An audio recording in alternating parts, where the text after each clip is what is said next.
జగద్గురు ప్రభుపాద की जय श्री श्रीपाद गुरु महाराज की जय। ఇది భాగవతం యొక్క ముఖ్యమైన సారాంశం యక్ష రాక్షస దానవుల జననము మరియు భగవంతుడి వివిధ రూపాల ప్రదర్శన గురించి మనం తెలుసుకున్నాం.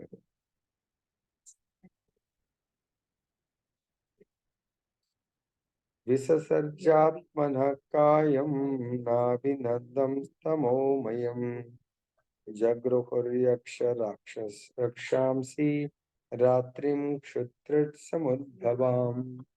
20వ శ్లోకం.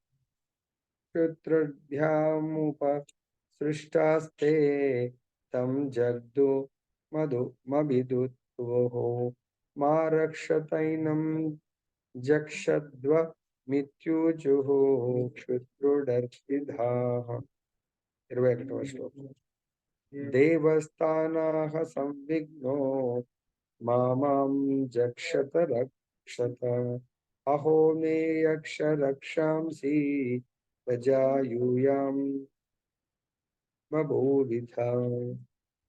22. దేవతాః ప్రభయాయ యా దివ్యన్ ప్రముఖతో సృజత్ తే అహర్షుర్దేవయంతో విసృష్టాం తాం ప్రభామః. 23. దేవో దేవాన్ జగనతః సృజతి స్మాతి లోలుపాన్ త ఏనం లోలుపతయా మైథునాయాపి పేదిరే. 24. తతో హసంస భగవాన్ అసురైర్నిరపత్రపై అన్వీయమానస్తరసా క్రుద్ధో భీతః పరపతత్. 25వ శ్లోకం. స ఉపవ్రజ్య వరదం ప్రపన్నార్తిహరం హరిం అనుగ్రహాయ భక్తానాం అనురూపాత్మదర్శనం. తాత్పర్యం భాష్యం శ్రీ ప్రభుపాదులు రచించారు. ఓం అజ్ఞానతిమిరాంధస్య జ్ఞానాంజనశలాకయా చక్షురున్మిలితం యేన తస్మై శ్రీ గురవే నమః. నమో విష్ణుపాదాయ కృష్ణప్రేష్ఠాయ భూతలే శ్రీమతే భక్తి స్వరూప దామోదర స్వామినిధి నామినే. నమో విష్ణుపాదాయ కృష్ణప్రేష్ఠాయ భూతలే శ్రీమతే భక్తి వేదాంత స్వామినిధి నామినే. నమస్తే సరస్వతీ దేవీం గౌరవాణి ప్రచారిణి నిర్విశేష శూన్యవాది పాశ్చాత్య దేశధారిణి. జయ శ్రీ కృష్ణ చైతన్య ప్రభు నిత్యానంద శ్రీ అద్వైత గదాధర శ్రీవాసది గౌరభక్త వృంద. హరే కృష్ణ కృష్ణ కృష్ణ హరే హరే హరే రామ రామ రామ హరే హరే. జగలో గ్రంథరాజ్ శ్రీమద్ భాగవతం की जय. సో ఇక్కడ మనం సృష్టి గురించి తెలుసుకుంటా ఉన్నాం. సృష్టి ఎందుకు క్రియేషన్ జరుగుతుంది, ఎవరు చేస్తున్నారు, దాంట్లో ముఖ్యంగా ఈరోజు సృష్టిలో యక్షులు రాక్షసులు దానవులు ఏ విధంగా జన్మ తీసుకుంటారు, జన్మ తీసుకోవడంతోనే వాళ్ళ యొక్క లక్షణాలు, వాళ్ళ యొక్క గుణాలు ఏ విధంగా ఉంటాయి, మరి వారి జన్మ వల్ల ఇతరులకు ఏమన్నా కష్టాలు వస్తాయా? యక్ష రాక్షసులు దానవులు మరొకవేళ కష్టాలు వస్తే వాటిని ఎవరు, ఆ కష్టాల నుంచి దేవతలను, జనాలను, జీవులను ఎవరు రక్షిస్తారు? సో ఏ విధంగా రక్షిస్తారు అనేది ఈరోజు తెలుసుకుందాం. విసుగుతో బ్రహ్మదేవుడు అజ్ఞాన దేహంను త్యజించగా దానిని అదనుగా కొని యక్ష రాక్షసులు రాత్రి రూపమును కొనసాగుచున్న ఆ దేహమును పొందుటకై ముందుకు దుమికిరి. రాత్రి సమయం ఆకలి దప్పులకు కారణమైనది. ఆకలి దప్పులచే పీడితులై అతనిని వదలకుడు భుజింపుడు అని అరుచుచు వారు దేవుని మింగివేయుటకు పరుగు తీసి భాష్యముల రూపంలో రచించారు. యక్ష రాక్షసుల ప్రతినిధులు ఇంకనూ కొన్ని దేశములందు ఉన్నారు. అట్టి అనాగరికులు తమ తాతలనే వధించి వారి దేహములను వేయించి ప్రేమ విందు చేసుకున్నట్లో ప్రియమును కలిగిందురని తెలియచున్నది. 21. దేవత అధ్యక్షుడగు బ్రహ్మదేవుడగు సంవిజ్ఞ మానసుడై వారితో ఇట్లు పలికెను. నన్ను భుజింపకుడు రక్షింపుడు నా నుండి జన్మించి మీరు నాకు సంతానమైరి కనుకనే మీరు యక్ష రాక్షసులేది. భాష్యం. బ్రహ్మదేవుని దేహం నుండి జన్మించిన దానవులు యక్ష రాక్షసులని పిలువబడిరి. దానవుల్లో కొందరు బ్రహ్మదేవుని భుజింపుడన అరవగా మిగిలిన వారు అతన్ని రక్షింపకుడు అని అరిచి ఉండుటే అందులో కారణం. బ్రహ్మదేవుని భుజింపుడని పలికిన వారు యక్షులని పిలువబడిరి. బ్రహ్మదేవుని రక్షింపకుడని పలికిన వారు రాక్షసులు నరమాంస భక్షకులైరి. ఈ యక్ష రాక్షసుల ఇరువురు బ్రహ్మదేవుని ఆది సృష్టి అయి అనాగరిక మానవుల రూపంలో విశ్వమందంతా నెలకొని ఉన్నారు. నేటికి నిలిచి ఉన్నారు. వారు తమో గుణమున జన్మించినట్టు వారు. అట్టి స్వభావం కారణమే వారు రాక్షసులని పిలువబడుదురు. ఇక్కడ మనకు బ్రహ్మదేవుడు సృష్టిస్తూ ఆ సృష్టిలో day time night time. So రాత్రి సమయంలో బ్రహ్మదేవుడు విసుగు చెంది బ్రహ్మదేవుడు అజ్ఞాన దేహమును త్యజించగా దానిని సో మనకు కూడా ఎవరన్నా ఏదైనా స్పెషల్లీ జంతువులు చనిపోతే బయటపడిస్తారు. ఆ జంతువులు పల్లెటూరులో చూస్తూ ఉంటాం. కొన్నిసార్లు పూడ్చిపెడతారు, లేదంటే జంతువుల్ని బయటపడిస్తారు. ఆ జంతువుని ఏమి తింటాయి? కాకులు, గ్రద్దలు. సో ఆ విధంగా ఇక్కడ అజ్ఞానం అనే దేహాన్ని త్యజించడం అనగా దాని అదునుగా కొని యక్ష రాక్షసులు రాత్రి రూపంలో కొనసాగుచున్న ఆ దేహమును పొందుటకై, అంటే శరీరం ఫిజికల్ కాదు, ఆ యొక్క అజ్ఞానం అనే అంధకారంతో కూడుకున్నటువంటి రాత్రిని త్యజిస్తే ఆ రాత్రి అనే రూపాన్ని ఎవరు తీసుకుంటున్నారు? రాత్రి అనే దేహాన్ని యక్షులు, రాక్షసులు వాళ్ళు రాత్రిపూట వాళ్ళకు బలం ఎక్కువ అవుతుంది అంటారు. రాత్రిపూట సంచరించే వాళ్ళు యక్ష రాక్షసులు. వాళ్ళు తిరుగుతూ ఉంటారు. అది వాళ్ళ సమయం. మరి కలియుగంలో ప్రతి ఒక్కరూ నైట్ లో పనిచేయడానికి ఇష్టపడతా ఉంటారు. ఇష్టం ఇష్టం లేకున్నా తప్పకుండా సంపాదన కొరకు రాత్రిపూట చేయవలసి వస్తుంది. అదే ఏం జాబ్ అది? సాఫ్ట్‌వేర్. సాఫ్ట్‌వేర్ అంతా రాత్రి. అంటే యక్ష రాక్షసులు తిరిగే సమయంలో సో మనం పని చేస్తాం. వాళ్ళు ఎవరిని భుజించడానికి పోతున్నారు? ఆకలి దప్పులచే పీడితులై అతనిని వదలకుడు భుజింపుడని అరచుచు వారు బ్రహ్మదేవుని మింగివేయుటకు పరుగుదీసిరి. యక్ష రాక్షసుల ప్రతినిధులు ఇంకనూ కొన్ని దేశంలో ఉన్నారు. అట్టి అనాగరిక జనులు తమ తాతలనే వధించి వారి దేహములను వేయించి ప్రేమ విందు చేసుకుంటూ ప్రేమను కలిగి ఉందని తెలుసు. సో కాబట్టి రాత్రిపూట సంచరించే వాళ్ళు ఆ యక్ష రాక్షసుల సంతానం. వాళ్ళు ఇప్పుడు కూడా రాత్రి ఎవరైనా కనబడ్డారంటే వాళ్ళని హింసించి, వేధించి పూర్వకాలం అయితే వాళ్ళు తినేవాళ్ళు. ఇప్పుడు వాళ్ళు భోగాని కొరకు వీళ్ళని రాత్రి సంచరించేవాళ్ళు. అంటే రాత్రిపూట దొంగతనాలు, మోసాలు తిరిగే వాళ్ళు కూడా అదే కేటగిరీ. సో కాబట్టి సరే ఏదైనా ఎమర్జెన్సీ వెళ్తున్నారంటే ఇది వేరే విషయం. కొంతమంది అదే పనిగా రాత్రిపూట జల్సా చేయడానికి వెళ్తా ఉంటారు. సో వీళ్ళందరూ కూడా యక్ష రాక్షసుల యొక్క వంశంలాగా అన్నట్టు. కొంతమంది అలా తిరిగే వాళ్ళని వాళ్ళు వాళ్ళ తాతల్ని వేయించి తిన్నారన్నట్టుగా వాళ్ళ దగ్గర ఉన్నటువంటి ధనాన్ని లాక్కుంటారు. సో చాలా మంది స్పెషల్‌గా అమ్మాయిల కేసులో, స్త్రీల కేసులో జరుగుతా ఉంటుంది. రాత్రిపూట ఒంటరిగా వెళ్తే, లేకపోతే ఒంటరిగా వెళ్ళినా కూడా వాళ్ళ నాన్న ఇబ్బందులకు గురి చేస్తా ఉంటారు. ఈ యక్ష రాక్షస మెంటాలిటీ వాళ్ళ వంశ పారంపర్యముగా జన్మించినటువంటి వ్యక్తులు. అదేవిధంగా వాళ్ళు ఏం చేస్తారు? బ్రహ్మదేవుడిని తండ్రినే వదిలిపెట్టట్లేదు. సో బ్రహ్మదేవుడినే తినివేయండి, ఆకలవుతుంది గదా! ఆ బ్రహ్మ దొరికాడు. బ్రహ్మను తినండి అంటే అప్పుడు బ్రహ్మ వాళ్ళకు ఎందుకంటే వాళ్ళు చాలా బలాన్ని సంపాదించుకున్నారు. సో కోర్స్ ఎంత బలమైన బ్రహ్మ ముందు నడవదు కానీ బ్రహ్మ తన కుమారులే కాబట్టి వాళ్ళని సంహరించక సో నన్ను భుజించకండి, నన్ను రక్షించండి, నన్ను రక్షించండి. ఎందుకంటే మీరు నా సొంత ఆ సంతానము అని చెప్పేసి వేడుకుంటారు. కానీ ఆ రాక్షసులు కొందరు దాంట్లో మృంగివేయండి, బ్రహ్మని తినండి అని అరుస్తా ఉన్నారు. వాళ్ళేమో యక్షులు. కొందరేమో ఆయనను రక్షించొద్దు, రక్షిస్తే మనకు డేంజర్ అని చెప్పేసి భక్షించండి, రక్షించొద్దు, రక్షించొద్దు అనేవాళ్ళు రాక్షసులు. లేదు ఆయనను భుజించండి అనేవాళ్ళు యక్షులు. తర్వాత బ్రహ్మదేవుడు ఏం చేసిండు? వాళ్ళేమో తామసిక గుణంలో రాత్రి సమయంలో జన్మించారు.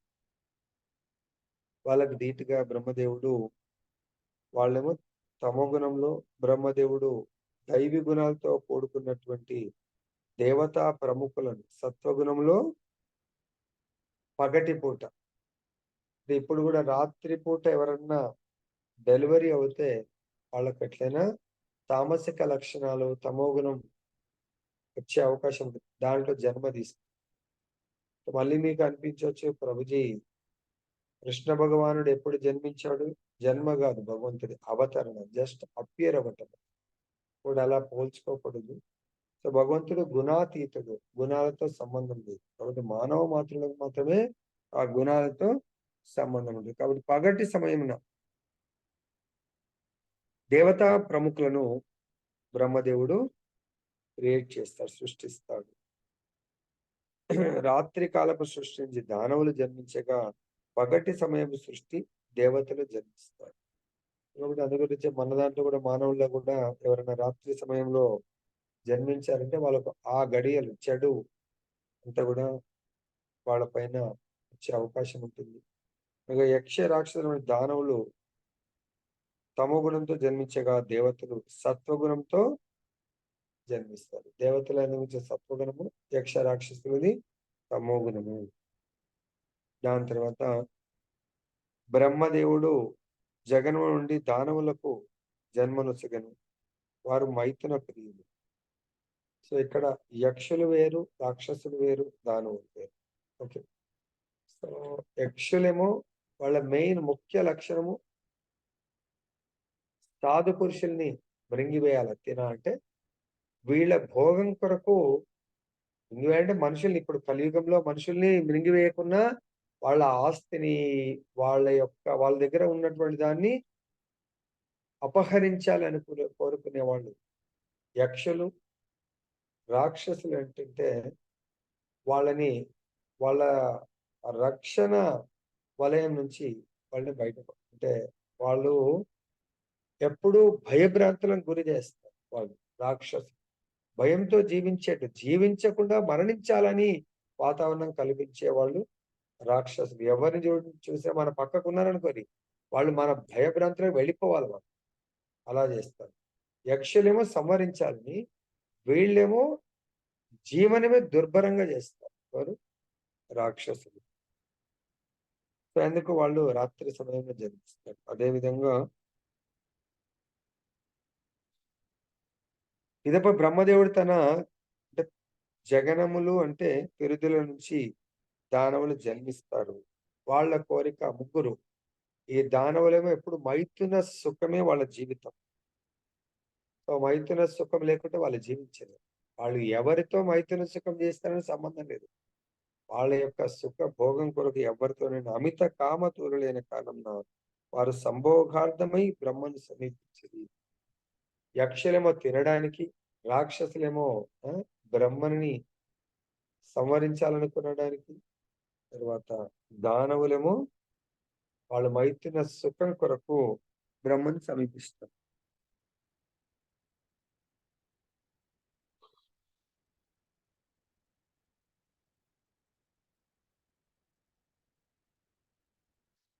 భాష్యం. మైథున సుఖమే భౌతిక అస్తిత్వ పూర్వ రంగమైనది. దానవులు మైథున సుఖమనిడి పరమ ప్రియమును కలిగి ఉందిరని ఇచ్చిన తిరిగి చెప్పబడింది. దానవులు మూడవ రకం. దానవుల యొక్క మెయిన్ లక్ష్యము మైథున సుఖం. ఈ శరీరాన్ని మైథున సుఖంతో సంతృప్తి పరచాలి ఆల్ ద టైం అని వాళ్ళు కోరుకుంటూ ఉంటారు. మనుజుడు ఎంత అధికంగా మైథున వాంఛ నుండి ముక్తురగునో అంత అధికంగా దేవతల స్థాయికి ఉద్ధరింపడు. సో ఇది దానవులు. దేవతల స్థాయికి అంటే ఈ మైథున సుఖము నుంచి మనం బయటకు రావాలి.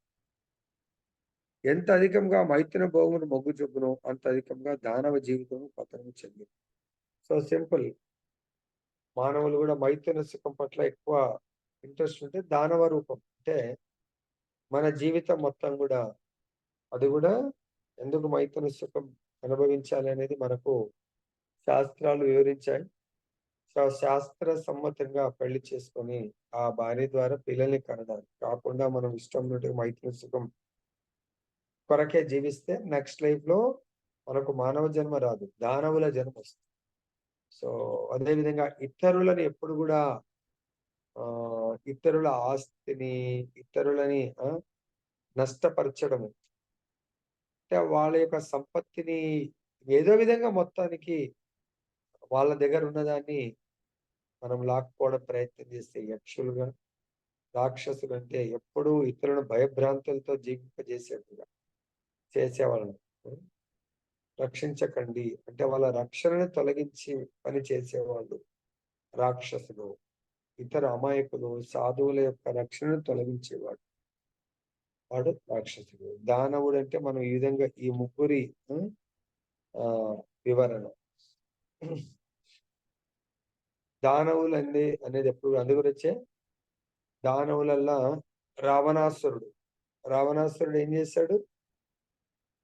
సో తనకి ఎంతో మంది భార్యలు ఉన్నారు, దాంట్లో మండోదరి చాలా అందగత్త. ఆమె ఉన్నా కూడా భగవంతుడి యొక్క శక్తిని కూడా అనుభవించాలనుకోదు. ఈ విధంగా మైథున సుఖం అనుభవించాలి. అదే హిరణ్యకశిపు ఏం చేశాడు? హిరణ్యకశిపు యొక్క క్వాలిటీ ఏంటి?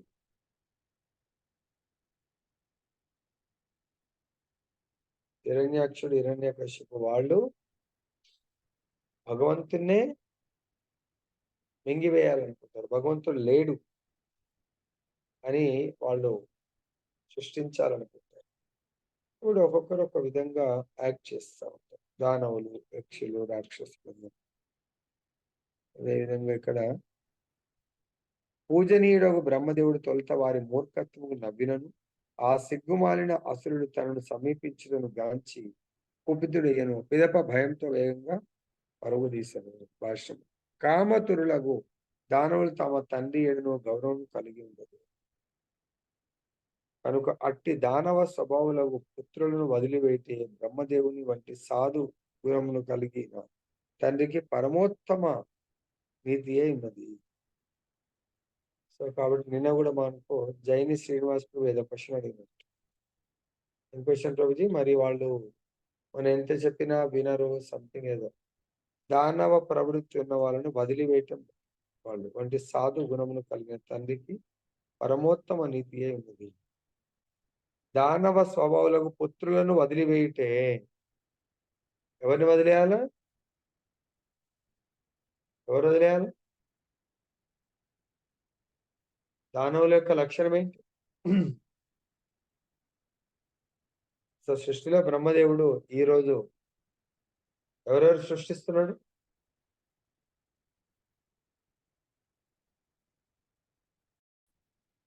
యక్ష రాక్షసులు ఏంటంటే డైరెక్ట్ జంతువుల్ని భుజిస్తూ ఉంటారు. అది కూడా టైం ఏం లేదు వాళ్ళకు. డే నైట్ 24/7 ఎప్పుడైనా తినడానికి రెడీ. మాంసము భోజనం ఉంది, దావత్ ఉందంటే ఖాళీ మెసేజ్ పెడితే చాలు. అరే అద్భుతమైన పూజా కార్యక్రమం ఉంది అంటే పూజా కార్యక్రమం అంటే మనతో కాదు అది. అదే నాన్ వెజ్ ఒక జంతువుని సంవరిస్తున్నారు ఘనంగా చెప్తారు గర్వంగా.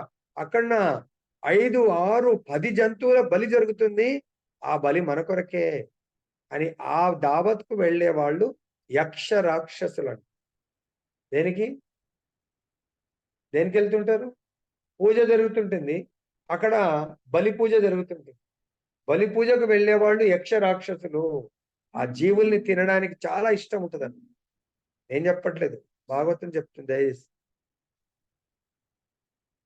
అది మా ఇష్టం.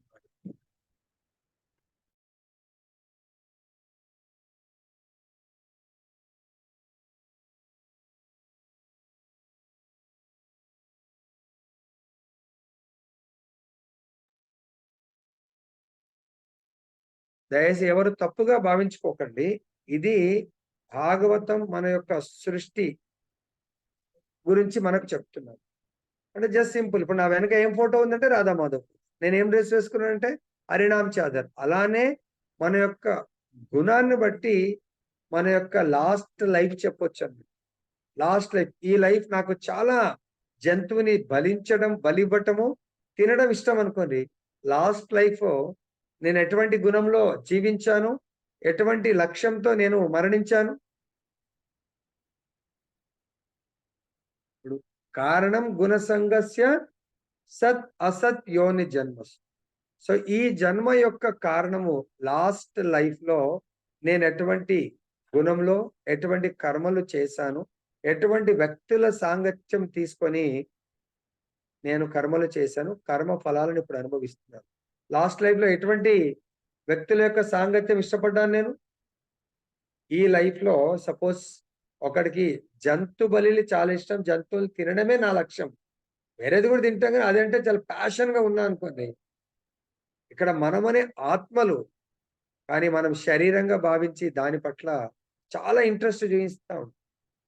మానవుడి యొక్క ధర్మము ధర్మోహితేశో అధికో విశేషం. ధర్మాన్ని పాటించడం.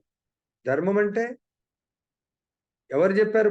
ధర్మము ఎవరి చెప్పిన మాట వినాలి మనము? ధర్మంతో ధర్మస్తు సాక్షాత్ భగవత్ ప్రణీతం ప్రభుజీ. భగవంతుడు పలికినటువంటి పలుకులను పొద్దున మనకు నామామృతంలో కూడా వచ్చింది. దేన్ని మనము ఎవరి అడుగు జాడలో నడవాలా? నీలిమ మాతాజీ పొద్దున నామామృతంలో వచ్చింది. ఈరోజు ఉగాది, న్యూ ఇయర్. ఎవరి అడుగు జాడలు, ఎవరి బాటలో నడవాలా మనం? ఆ బాట ఏంటి? ప్రభు నామామృతంలో నేను లేను కదా ప్రభు. హరినామ్ కృష్ణ చైతన్య ఉద్యమము ప్రచారం చేయాలి మనం. ఏ శ్లోకం? చైతన్య మహాప్రభు ఏం చెప్తారు? శ్లోకం ఏంటి? ప్రపంచమంతా నగరము బాట. సో మనకు కూడా కొత్త ప్రభుత్వం రాక ఎలక్షన్ ముందు చెప్తారు, మీకు రోడ్లు వేస్తాము, మీకు నల్లాలు పెట్టిస్తాము, మీకు అది చేస్తాము.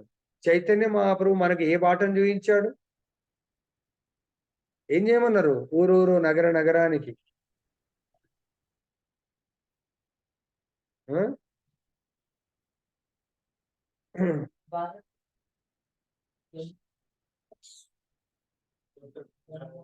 హరినామ సంకీర్తన. పృథ్వీతే ఆచే యత నగరాది గ్రామ సర్వత్ర మోరనాం. సో భగవంతుడు చెప్తున్నారు, చైతన్య మహాప్రభు మొత్తం ఈ పృథివీ మొత్తములో అదే ప్రభుపాద చేసి చూపించాడు. కాకపోతే ప్రభుపాద అన్ని గ్రామాలకు అన్ని నగరాలకు వెళ్ళకపోవచ్చు, కానీ ఆయన ఉన్న టైంలో వీలైనంత మొత్తం అన్ని ఖండాలన్నిటికీ ప్రభుపాద వెళ్ళారు. 12 సంవత్సరాల్లో 14 సార్లు ప్రపంచమంతా చుట్టి వచ్చారు ప్రభుపాద. మన చుట్టుపక్కల కూడా చుట్టి వచ్చే ప్రసక్తి ఉందా లేదా అనేది మీరు ఆలోచించారు. సో కాబట్టి ఇక్కడ ప్రజెంట్ యుగంలో, కలియుగంలో యక్ష రాక్షస దానవులే. అంటే తప్పుగా భావించకండి. దానవులు అంటే ఏదో కదా, ఆ క్వాలిటీస్ తో జన్మించాము. ఎలా? లాస్ట్ లైఫ్ మనకు తెలియకుండా ఇతరులను భక్షించటము, ఇతరులను హింసలకు గురి చేయటము, ఇతరులకు వేదనలకు గురి చేయటం. మేబీ అవి మానసిక ఉండొచ్చు, శారీరక ఉండొచ్చు, వాక్కుతో ఉండొచ్చు, చేతులతో ఉండొచ్చు, ఎన్నో రకాలుగా ఇతరులను. ఇంకా పాపం పశువుల్ని పక్షుల్ని డైరెక్ట్ ఫిజికల్ గా చంపి తింటున్నామంటే యాజ్ ఇట్ ఈజ్ మనము యక్ష రాక్షసులమే. ఇక దాంట్లో ఎటువంటి తేడా లేదు. ఈ రోజు విన్న తర్వాతన్నా ఎవరైనా మరి మారితే ఎందుకు నేను మానవుడిగా జన్మించి యక్ష రాక్షసులు ఏంటి? జన్మ మానవుడిదే, కర్మ ఏం చేస్తున్నాం? యక్ష రాక్షస కర్మ చేస్తున్నాం. ఇప్పటికైనా జ్ఞానం తెచ్చుకొని నెక్స్ట్ లైఫ్ అదే ఉంటది. ఇప్పుడైనా మీరు వదిలిపెట్టకపోతే నెక్స్ట్ కూడా యక్ష రాక్షస దానవ కర్మనే ఉంటుంది. దానవులు అంటే కూడా ఎప్పుడు మైథున సుఖ భోగాన్ని అనుభవించాలి. ఇప్పుడే ఓల్డేజ్ వచ్చేసిందే, నాకు ఇంకొక 20-30 ఏళ్ళు తక్కువ ఉంటే బాగుండేది. మనకు శక్తి లేకున్నా అటువంటి దానవ ప్రవృత్తి ఉన్న వాళ్ళ దాంట్లో ఈ మైథున సుఖ భావన ఉంటుంది. ఆ భావన అయితే ఉంటుంది. ఆ భావన ఉన్నవాడు నెక్స్ట్ లైఫ్ ఎటువంటి జన్మ తీసుకోబోతాడు? దానవ చైతన్యంతో జన్మ తీసుకుంటాడు. మేబీ ఇంకా చాలా స్ట్రాంగ్ ఉంటే ఇక్కడ కలియుగం జరుగుతుండొచ్చు. వేరే దగ్గర మేబీ సత్యయుగం ఉండొచ్చు, ఇంకో దగ్గర త్రేతాయుగం ఉండొచ్చు, ఇంకొక దగ్గర ద్వాపరయుగం. నాకు యక్షుల్లాగా జన్మించాలంటే నిజంగా వేరే బ్రహ్మాండంలో ఎక్కడైతే యక్ష రాక్షసుల యుగం జరుగుతుందో అక్కడ అదే విధమైనటువంటి జన్మ తీసుకుంటారు. సో ఇంకో దగ్గర దానవులు, సో అటువంటి జన్మ తీసుకుంటారు. సో కలియుగంలో జన్మ తీసుకుంటే సో అట్లీస్ట్ చూడడానికి శరీరం మానవ వచ్చినా ఇతరులను హింసిస్తూ ఉంటారు. వాడు ఏ తప్పు చేయకున్నా, కొంతమంది ఎగ్జాంపుల్ మన ఇంట్లోనే మన ఫ్యామిలీలోనే ఉంటారు. అత్త ఉంది, ఎప్పుడు కోడల్ని వేధిస్తూ ఉంటది. కోడలు ఉంది, అత్తని ఎప్పుడు ఇట్లా మన దాని మీద ఏమంటారు, పెంక మీద ఫ్రై చేస్తూ ఉంటారు కదా, అలా ఫ్రై చేస్తూ ఉంటారు వాళ్ళని. క్షణం కూడా వాళ్ళని శాంతిగా జీవించనియరు. అదేవిధంగా ఎన్నో రిలేషన్స్ లో సో తండ్రి చాలా ప్రేమగా కొడుకుల్ని చూస్తాడు. సో కొడుకు ఏం చేస్తాడు, వాడి లోపల ఎట్లయితే జన్మించడము పెరగటము ఎలా ఇదో వాడి లోపల చిన్నప్పుడు బాగానే ఉంటాడు. పెరిగిన తర్వాత ఎట్లంటే పెరుగుతా ఉంటే ఆ యక్ష రాక్షస గుణం పెరిగింది అనుకోండి. సో వాడు పెరిగిన తర్వాత ఎవరిని చూడడు, తండ్రినే. యక్ష రాక్షసులు తండ్రిని బ్రహ్మదేవుని భుజించబోతున్నట్టు ఆ కొడుకు తండ్రి తల్లిని వెంపుతా ఉంటాడు. కొంతమంది ఈ రోజుల్లో కూడా మూర్ఖులు అప్పుడప్పుడు వాట్సాప్ లో చూస్తా ఉన్నాం. తండ్రి అన్న తమ్ముళ్ళు కూడా రిలేషన్ ఏం లేదు, కామాంధులు. అంటే వాళ్ళు దానవులకి ఏం లేదు, మైత్ర సుఖమే. ఎవరైతే పశువుల్లాగా అన్నట్టు, ఇంకా పశువులకు ఏమి relation, there is no relation. పక్షులకు there is no relation for మైథున సుఖం కూడా. సో అటువంటి వాళ్ళు మానవ శరీరము, కానీ మెంటాలిటీ అంతా కూడా అటువంటి పక్షాదుల మెంటాలిటీ. అంటే దానవులు అవి కూడా టైం చూసి చేస్తుంది. వీళ్ళకు there is no time. So కాబట్టి ఇప్పుడు క్లారిటీ వచ్చింది అనుకుంటా. మనం యక్షులుగా జీవిస్తామా, యక్షులుగా మరణిద్దామా, తర్వాత రాక్షసుల్లాగా జీవిస్తామా, ఈ రోజు నుంచి రాక్షసుల్లాగా మరణించి నెక్స్ట్ రాక్షస శరీరాన్ని పొందుదామా, దానవుల్లాగా ఈ రోజు నుంచి ఉగాది న్యూ ఇయర్ దానవుల్లాగా జీవితాన్ని మేబీ తెలియకుండా నిన్నటి వరకు దానవుల్లాగా జీవించాం, నిన్నటి వరకు యక్షుల్లాగా రాక్షసుల్లాగా జీవించాం. ఈ రోజు నుంచన్నా యక్ష రాక్షస దానవుల్లాగా జీవించడానికి మనం ముందుకెళ్దామా అనేది ఆలోచించారు. వెళ్దామంటారా? ఈరోజు జేఈ మెయిన్స్ ఎగ్జామ్. తండ్రి కోరికతో పిల్లలు వెళ్ళిండ్రు అనుకోండి, అక్కడ ఎవరి చేతిలో ఉంది ఎగ్జామ్ రాసేది? తీసుకెళ్ళిండు తండ్రి. కానీ ఎగ్జామ్ రాసేటప్పుడు మాత్రం నాకు జేఈ మెయిన్స్ కావాలి అనుకుంటేనే ఆ సంతానము కష్టపడి చదివి ఉంటారు, రాస్తారు. సో అసలు నాకు జేఈ మెయిన్స్ అడ్మిషన్ వద్దు అనుకున్న వాళ్ళు అక్కడ లోపల వెళ్ళిన తర్వాత ఆ ఎగ్జామ్ రాసే వాళ్ళ చేతిలో ఉందా లేదా? వద్దు, కావాలి వద్దు అనుకునేది. వాళ్ళ ఎగ్జామే బాగా రాయలేదు అనుకోండి. అలాగే ఈ లైఫ్ లో మృత్యు అనే ఎగ్జామ్ దానవుడి నేచర్తో, దానవుడి గుణంతో కర్మలు చేస్తే అదే మనం టిక్ పెడతాం. Option A B C D. ఏ యక్ష, బి రాక్షస, సి దానవ, డి దేవత. ఏది టిక్ పెడతారు? దేవత అంటే దైవీ గుణాలు, దేవతలు అంటే భక్తులు. సో మనకు లాస్ట్ బ్రీత్ నువ్వు చెప్పిన శ్లోకం ఎన్నో అధ్యాయం, ఏ శ్లోకం అది ఐడియా ఉందా? ఎన్నో అధ్యాయం, ఎన్నో శ్లోకం అది?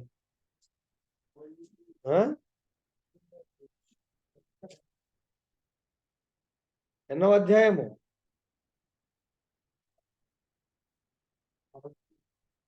8.5. సో కాబట్టి ఇక్కడ మనకు ఏబిసిడి క్వశ్చన్ మృత్యు అప్పుడు ఏ యక్షస్, బి రాక్షసస్, సి దానవాస్, డి భక్తాస్. ఏది టిక్ పెడతారు? చాలా అద్భుతంగా ఉంటే లాస్ట్ ఆయనకు కూడా. సో ఇంకా ఆ రోధిస్తూ ఆయన కౌసల్యాదేవి కూడా దశరథుని నిందిస్తుంది. సో ఒక స్త్రీకి కావలసినటువంటి 3 విషయాల్ని నాకు దూరం చేసేసావు నువ్వు అని చెప్పేసి. ఏంటి అవి అంటే, ఒక స్త్రీకి ముఖ్యంగా పెళ్ళవుతూనే భర్త సర్వస్వం. ఓకే. 2 సంతానం, కుమారులు సర్వస్వం. 3 బంధుజనులు. సో కౌసల్యాదేవి అంటుంది, భర్త సర్వస్వం అని నిన్ను నమ్ముకుంటే నువ్వు వెళ్ళిపోతున్నావు, నువ్వే రోధిస్తావు. ఇంకా నా జీవితం, నేను శరీరాన్ని త్యాగం చేస్తాను అంటే నాకు దాన్ని ఏమంటారు, అన్యాయం జరిగిపోతుంది, నువ్వు వెళ్ళిపోతున్నావు. రెండవది, పోనీ భార్యకు భర్త సర్వస్వం, అటువంటి నువ్వు వెళ్ళిపోతున్నా అంటున్నావు. రెండవది, కుమారుడు, నా ప్రాణానికి ప్రాణధనము రామచంద్రుడు, ఆయన పంపించేశావు.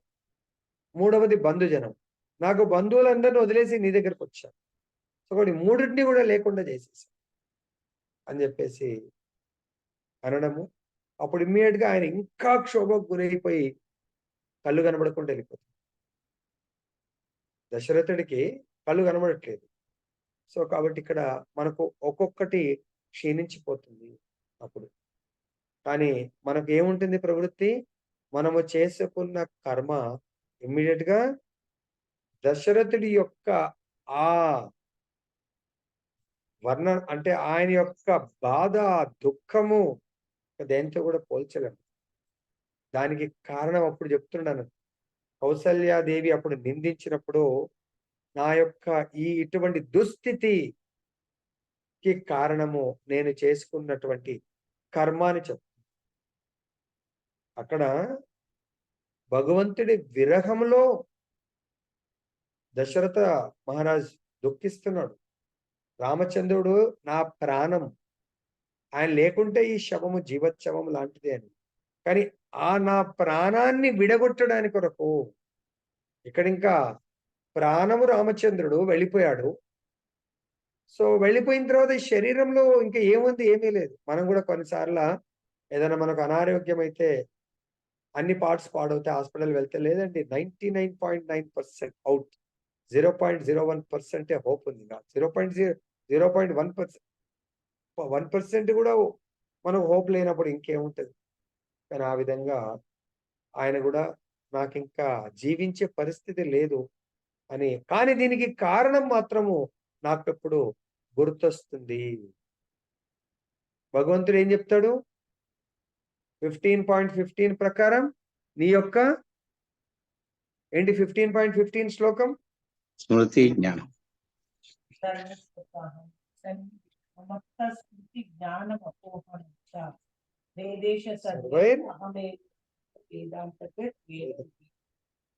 సర్వస్య చాహం అంటే మన లోపల ఉన్నటువంటి స్మృతి, జ్ఞానము, మరుపు.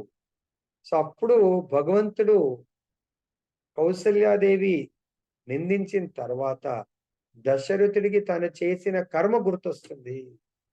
నా ఈ దుఃఖానికి ధర్మాత్ముడు దశరథుడు, అఫ్కోర్స్ దాంట్లో డౌట్ లేదు. కానీ తను ఒక్క చెడు చేయడం జరిగింది. అది భగవత్ లీల ఉంటది అనుకోండి, వాళ్ళందరూ ధర్మాత్ములు అయినా కూడా వాళ్ళ జీవితంలో కూడా దుఃఖాన్ని ఎదుర్కోవాలంటే మామూలుగా అలా రాదు. దానికి కూడా కారణాలు ఉంటాయి. సో అప్పుడు ఆయన వయసులో ఉన్నప్పుడు దీనికి కారణం ఏంటి చెప్పగలుగుతారు ఎవరన్నా? ఒక్క తండ్రి కళ్ళు లేనటువంటి వృద్ధ తల్లి తండ్రులను తీర్థయాత్రకు తీసుకెళ్తా ఉంటారు. తీర్థయాత్ర మధ్యలో ఆగిపోతుంది. అప్పుడు శ్రవణ కుమారుడు చనిపోయేటప్పుడు చెప్తాడు, ఇంకా నా తల్లిదండ్రులకు ఈ నీళ్ళు ఇచ్చేయండి, వాళ్ళు కూడా బ్రతకలేరు, నేను చనిపోయినాను అంటే. సో కాబట్టి వాళ్ళకి అట్లీస్ట్ లాస్ట్, నేనైతే నడవచ్చే పరిస్థితి లేదు, నువ్వు నా బాణం తీసేసేయి, నాకు చాలా పెయిన్ అవుతుంది అంటారు. ఆ బాణాన్ని, కానీ నేను చనిపోయే ముందు మా అమ్మ నాన్నకు నీళ్ళు అయితే ఇవ్వండి అంటారు. ఎప్పుడైతే వాళ్ళ దగ్గరికి వెళ్తారో వాళ్ళు దశరథుని శపిస్తారు, మాకు ఎటువంటి పుత్ర వియోగం భరింపరాని దుఃఖాన్ని ఇచ్చావు నువ్వు, నీకు కూడా అదే జరుగుతుంది. అప్పటికి సంతానమే లేదని. సో నీకు కూడా అదే విధంగా నువ్వు విలపిస్తూ దుఃఖ సాగరంలో నువ్వు మరణిస్తావు, నీ పుత్ర వియోగములో. అప్పుడు గుర్తొస్తుందన్న, కళ్ళు కనబడట్లేదు కానీ భగవంతుడు స్మృతి కలిగించాడు. నేను చేసిన తప్పుకు చెడు కర్మ నేను అనుభవించాల్సిందే. కౌసల్య, ఇది ఫలానా కర్మ వల్ల జరిగిందంటే అప్పుడు కౌసల్యాదేవి, స్వామి నన్ను మన్నించండి. దుఃఖంలో కొన్నిసార్లు బాధలో ఇతరులను నిందిస్తాం. అప్పుడు నార్మల్గా ఉన్నవాళ్ళు ఇమ్మీడియట్ గా కౌంటర్ వేయొద్దంట. సో ఇక్కడ కౌసల్యదేవి కూడా తన యొక్క తనయుడి యొక్క వియోగంలో కారణము భర్త కదా అని భర్త నిందించింది. ఆ భర్త జెన్యున్ రీజన్ చెప్పాడు, ఇది నాది కూడా కాదు, అంతటి మహాత్ములు వాళ్ళు, వాళ్ళ యొక్క శాపము వట్టిగా ఊరికే పోదు. కాబట్టి ఆ శాపం యొక్క ప్రాయశ్చిత్తము నేను అనుభవిస్తున్నాను. నేను నా కొడుకుని పంపడానికి కొరకు ఇంత లీల జరిగింది. అంటే వరాలు ఇవ్వాలి. ఆ వరాలు ఇటువంటి సమయంలో భూమిలో నాటే విత్తనాలు మొలకెత్తడానికి ఎలా టైం పడుతుందో దానికి అన్ని అరేంజ్మెంట్స్ చేయాల్సి వస్తుంది. కాబట్టి వాళ్ళ యొక్క శాపము అనే పంట పండడానికి కొరకు దశరథుడు కైకేయికి వరాలు 2 వరాలు ఇవ్వటము, ఆ వరాలు కరెక్ట్ గా ఇప్పుడు అడగటము ఓల్డ్ ఏజ్ లో.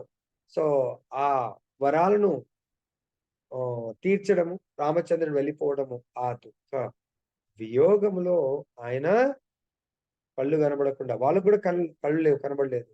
దశరథుడు కూడా కళ్ళు కనబడకుండా అప్పుడు ఆ రాముడి యొక్క విలాపంలో, ఆయన యొక్క దుఃఖంలో ఆయన మరణిస్తాడు. సో కాబట్టి ఇలా మనం ప్రతిదీ కూడా మనం చూసుకున్నట్టయితే, అంటే రాముడి యొక్క స్మరణ చేస్తూ మరణించాడంటే అది భగవంతుడు తన జన్మకు కారణాన్ని చూపించాడు. తర్వాత నెక్స్ట్ లైఫ్ యొక్క లక్ష్యం ఆ భగవంతుడి యొక్క విరహ వేదనలో భగవంతుడిని స్మరిస్తూ, తనకు కారణము భగవంతుడు స్మృతి తీసుకొచ్చాడు, తన యొక్క లక్ష్యాన్ని కూడా చూపించాడు. భగవంతుడిని స్మరిస్తూ ఆయన చనిపోవడం జరిగింది. అది కూడా సుమంతుడు వస్తాడు రామచంద్రుడి దగ్గర నుంచి వచ్చిన తర్వాత. దశరథుడు చాలా ఆనందపడతాడు, నా రామచంద్రుడు వస్తున్నాడని. ఇప్పుడు చెప్తాడు, రామచంద్రుడు రావడం లేదు ఆయన, ఎందుకంటే నాకు ఎన్నో రకాలుగా నచ్చజెప్పి పంపించాడు ఇలా అని చెప్పేసి. అప్పుడు నా లక్ష్మణుడు ఏమన్నాడు అని ఆతృత అడుగుతాడు. కానీ లక్ష్మణుడు చాలా క్రోధంగా ఉంటాడు. నేను వచ్చిన తర్వాత నా తండ్రి నా అన్నయ్యకు ఎన్ని కష్టాలను ఇచ్చాడో దానికి నేను సమాధానం చెప్తాను అంది. ఒక్కొక్క ఈ కష్టానికి తండ్రితో ప్రతీకారం తీర్చుకుంటాను అని అన్నాడు. కానీ ఆ విషయాన్ని రామచంద్రుడు ఏమన్నాడో అది చెప్పాడు. కానీ లక్ష్మణుడు ఏమన్నాడో చెప్పు అంటే, లక్ష్మణుడు ఈ విధంగా సుమంతుడు ముందట అంటాడు. కానీ సుమంతుడు అంటాడు, లేదు నేను చెప్పడానికి వీలు లేకుండా రామచంద్రుడు నాతో ప్రతిజ్ఞ చేయించాడు అని చెప్తాడు. అప్పుడు లేదు లేదు, అయితే నువ్వు రామచంద్రుడి యొక్క ప్రతిజ్ఞకు బద్ధుడు గాక, కానీ నాకు తెలుసు నా లక్ష్మణుడి యొక్క ఆవేశం ఎటువంటిది, మేబీ ఇలా అని ఉంటాడు, అక్కడ రామచంద్రుడు ఎన్ని కష్టాలు పడుతున్నాడో దానికి ప్రతిఫలాన్ని తీర్చుకుంటాను అని దశరథుడే అన్నాడు. కాబట్టి సుమంతుడు అంటాడు అదే విధంగా చెప్పాడు. అప్పుడు దశరథుడు, నేను ఇప్పుడు ఆనందంగా చనిపోవడానికి రెడీగా ఉన్నాను. ఎందుకు రాజా అలా అంటున్నావు అంటే, నా లక్ష్మణుడు తన అన్న పట్ల ఎంతటి ప్రేమ భావంతో తన అన్నకు ముళ్ళు కూడా కుచ్చకుండా, ఎవరన్నా అలా అన్నకు హాని కలిగిస్తున్నారంటే తన ప్రాణాలుడి కాపాడుతాడు అని తెలుసుకోవడానికే, అంత ప్రాణము అనే విషయం తెలుసుకోవడానికి అడిగాను నేను. కాబట్టి తండ్రిని కూడా లెక్క చేయకుండా అలా అన్నాడు అంటే తనకు అన్న పట్ల ఎంత ప్రేమ ఉంది నాకు అర్థమైంది. ఇప్పుడు నేను ఆనందంగా ఈ శరీరాన్ని వదిలేయడానికి రెడీగా ఉన్నాను అని దశరథ మహారాజు చెప్పారు. సో కాబట్టి ఇక్కడ మనం గుర్తించవలసింది ఏంటంటే, ఈ రోజు ఉగాది సందర్భంగా మనము యక్ష, రాక్షస, దానవులమా, ఫస్ట్ థింగ్ క్వశ్చన్, నాకు ఈ ముగ్గురులో ఏ క్వాలిటీస్ ఉన్నాయి, ఫలానా ఉన్నాయి. సో మరి ఈ రోజు నుంచి ఏ క్వాలిటీలో యక్ష రాక్షసుల గుణముతో జీవిస్తున్నానంటే నెక్స్ట్ అటువంటి జన్మ తీసుకుంటాము. దానవుల గుణం ఉందా అంటే అది ఉంటే అటువంటి ప్రవృత్తితో జన్మ తీసుకుంటాము మనం. నెక్స్ట్ బ్రహ్మదేవుడు భగవంతుడి దగ్గరికి పరిగెడుతా ఉన్నాడు వాళ్ళని చూసి. అంటే బ్రహ్మదేవుడు ఏం చేసిన, ఫస్ట్ భగవంతుడి దగ్గరికి వెళ్ళాలి అనుకుంటే, మనం కూడా భగవంతుడి దగ్గర వెళ్ళాలి అనుకుంటే, బ్రహ్మ ఎవరిని వదిలేసిండు? బ్రహ్మదేవుడికి వెళ్లే ముందు, భగవంతుడి దగ్గర వెళ్లే ముందు, దానవ స్వభావులకు పుత్రులను వదిలివేయుటయే బ్రహ్మదేవుని వంటి సాధు గుణమును కలిగిన తండ్రికి పరమ ఉత్తమ నీతి అయి ఉన్నది. ఏమంటుంది నితాయ్? భగవంతుడి దగ్గర వెళ్ళాలంటే ఎటువంటి పుత్రులను, ఎవరిని వదిలేయాలా? యక్ష రాక్షస దానవ గుణం ఉన్నటువంటి పుత్రులను ఏం చేయాలంట? వదిలేయాలా? వదిలేయకపోతే భగవంతుడి దగ్గరికి వెళ్ళగలుగుతారా? వెళ్ళాలి, impossible. You want to go to Krishna, you have to leave. అంటే తప్పుగా భావించకండి. సపోజ్ మన సంతానము భగవంతుడికి ఏమంటారు, భగవంతుడు అంటే ప్రియము, భగవత్ ఆదేశాల ప్రకారము జీవించేటువంటి సంతానం అయితే ఓకే. లేదు, భగవంతుని ఆదేశాలను తిరస్కరించి భగవంతుడికి వ్యతిరేకంగా భక్తులని హింసించేటువంటి సంతానము, హిరణ్యకశిపు, హిరణ్యాక్ష, భగవంతుడు వచ్చి సంహరిస్తుంటే కూడా ప్రహ్లాదు రివర్స్. తండ్రి దానవుడు, కొడుకు ఏం చేశాడు? దానవుడైనటువంటి తండ్రిని వదిలేశాడు. అర్థమైందా? సో కాబట్టి ఇక్కడ మనం కూడా, విభీషణుడు దానవుడు అన్నను వదిలేశాడు, భగవంతుడి దగ్గరికి వెళ్ళి శరణాగతి పొందాడు, వదిలేశాడు. బలి చక్రవర్తి భగవంతుణ్ణి పొందడానికి కొరకు గురువుని వదిలేయడం జరిగింది. అదే విదురుడు భగవంతుణ్ణి పొందడానికి కొరకు స్వజనుడు బంధువుల్ని ఎందుకు? బంధువులు దానవ ప్రవృత్తి, యక్ష రాక్షస, తన సొంత సహోదరుడి యొక్క, యాక్చువల్గా ధృతరాష్ట్రుడిని దాన్ని ఏమంటారు, తాత్కాలిక రాజులాగా పెడతారంట. జస్ట్ ఆయన అడవికి వెళ్ళాడు, అప్పుడప్పుడు మన వాళ్ళు కూడా టెంపరీగా ప్రైమ్ మినిస్టర్ ఉన్నారు, టెంపరీగా ఆయనకి ఏదైనా అనారోగ్య కారణమై సర్జరీ కొరకు విదేశాలకు వెళ్ళినప్పుడు టెంపరీగా పెట్టడం జరుగుతుంది. అలా టెంపరీ రాజుగా ఏం అధికారాలు ఇవ్వలేదు, అసలు అది ఎంటీ ఉండొద్దని కూర్చోమంటే ఆయన మొత్తం నాదే అనే మెంటాలిటీకి వచ్చింది. అప్పుడు ఏం చేశారు? తన యొక్క తమ్ముడిని చనిపోవడమే అదనుగా చూసుకొని తమ్ముడి సహోదరులను సంహరించడానికి ఎన్నో ప్రయత్నాలు చేస్తున్నటువంటి తన పుత్రులకు ఈయన దాన్ని ఏమంటారు, వంతు పాడతారు. అటువంటి యక్ష రాక్షస దానవ ప్రవృత్తి. దానం ఎందుకు? మైత్రం, ఇతర స్త్రీలను అనుభవించాలని కోరుకునేది. ఒక కుల స్త్రీ, గౌరవం ఉన్నటువంటి స్త్రీని, ద్రౌపదిని తీసుకొచ్చి నిండు సభలో వివస్త్రను చేసే ప్రవృత్తి దానవ ప్రవృత్తి. కాబట్టి విదురుడు వాళ్ళని వదిలివేయటం జరిగింది. అలా మనం చరిత్రలో ఇంకేమైనా ఎగ్జాంపుల్ తీసుకోవచ్చా? అలా దానవ ప్రవృత్తి, రాక్షస ప్రవృత్తి ఉన్న వాళ్ళను వదిలివేశాడు. కృష్ణుడు కూడా ఎవరిని వదిలేసిండు? తన బంధుజనము రాక్షసులుగా మారబోతున్నారు, ఒకరినొకరు ద్వారకాలో. భగవంతుడికి ఫ్యూచర్ తెలుసు కాబట్టి ఇంకా అది ఎట్లయితే యక్ష రాక్షసులు బ్రహ్మని సంహరించడానికి పరిగెడుతున్నారో, అక్కడ వాళ్ళు విచక్షణ జ్ఞానం మొత్తం కంప్లీట్ కోల్పోతారు. వాళ్ళు ఇంక ఎవరు ఏంటి అనేది చూడట్లేదు. అన్నా తమ్ముళ్ళు చంపుకుంటున్నారు, ప్రతి ఒక్కరిని కూడా చంపేసుకుంటున్నారు. దేనివల్ల? మత్తులో. అందుగురించే మత్తు వదలాలి మనం. ఏ మత్తు? భౌతిక మత్తుని ఇప్పటికన్నా ఈ ఉగాది తెలుసుకోండి. ఏ మత్తులో ఉన్నా మనము? భౌతిక మైకంలో ఉన్నాం. భౌతిక మైకం అంటే భోగించడం అనే మైకంలో ఉన్నాం. ఈ భౌతిక భోగ, ఇంద్రియ భోగ త్యాగాన్ని చెయ్యండి. అప్పుడు మనం భగవంతుడి యొక్క అత్యంత ఉన్నతమైనటువంటి భోగాన్ని అనుభవించవచ్చు, ఆత్మ భోగాన్ని. శారీరక భోగము నథింగ్ అన్నట్టు, జీరో. ఆత్మ భోగం ఉంది. సో కాబట్టి భగవంతుడు, కృష్ణుడు కూడా వదిలేస్తాడు. రామచంద్రుడు కూడా తన యొక్క ఇంద్రియ భోగాన్ని ఎవరి కొరకు వదిలేస్తాడు? తండ్రి కోరిక మేరకు తల్లి తన పుత్రుడి సంతానం యొక్క భోగం కొరకు రామచంద్రుణ్ణి త్యాగం చేయమంటుంది. రామచంద్రుడు అత్యంత ఆనందంతో త్యాగం చేస్తాడు. ఈ రోజు మీరందరూ కూడా నిజంగా ఈ లెక్చర్ అర్థమైందంటే ఓత్ తీసుకొని త్యాగం చేయండి. అది నిజమైన new year celebration. Something new ఉండాల. న్యూ అంటే మంచిగా ఇల్లు వాకిలి మంచిగా తుడుచుకొని చేసుకొని మంచి వంటలు పిండి వంటలు పెట్టుకొని భగవంతుడికి అర్పించకుండా భుజించడం కాదు. నిజంగా మన లోపల ఉన్నటువంటి రాక్షస ప్రవృత్తి, దానవ ప్రవృత్తి, యక్ష రాక్షస ప్రవృత్తి ఏమన్నా ఉంది అంటే దాన్ని త్యజించండి.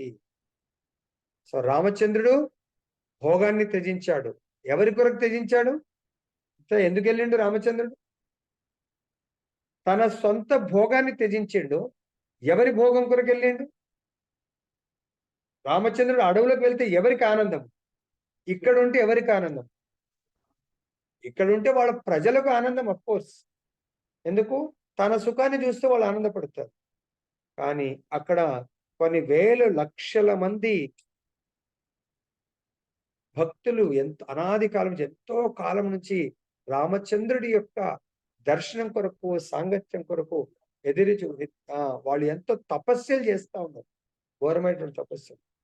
సో కాబట్టి భగవంతుడు తన భోగాన్ని వదిలేసి ఇతరులకు ఆనందాన్ని ఇవ్వడానికి, ఋషి మునులకు ఆనందాన్ని ఇవ్వడానికి వనాలకు వెళ్ళిపోయిండు భగవంతుడు. సో కాబట్టి మనం కూడా దయచేసి ఎప్పుడు చూసినా తన సంతానము, తన ఫ్యామిలీ ఉండకండి. నిజంగా భక్తులైతేనేమో ఉండండి. కానీ రామచంద్రుడు భక్తుల సంఘానికి వెళ్ళాడు. మన ప్రాబ్లం ఏంటంటే ఫ్యామిలీ సంఘంలోనే ఉంటాం.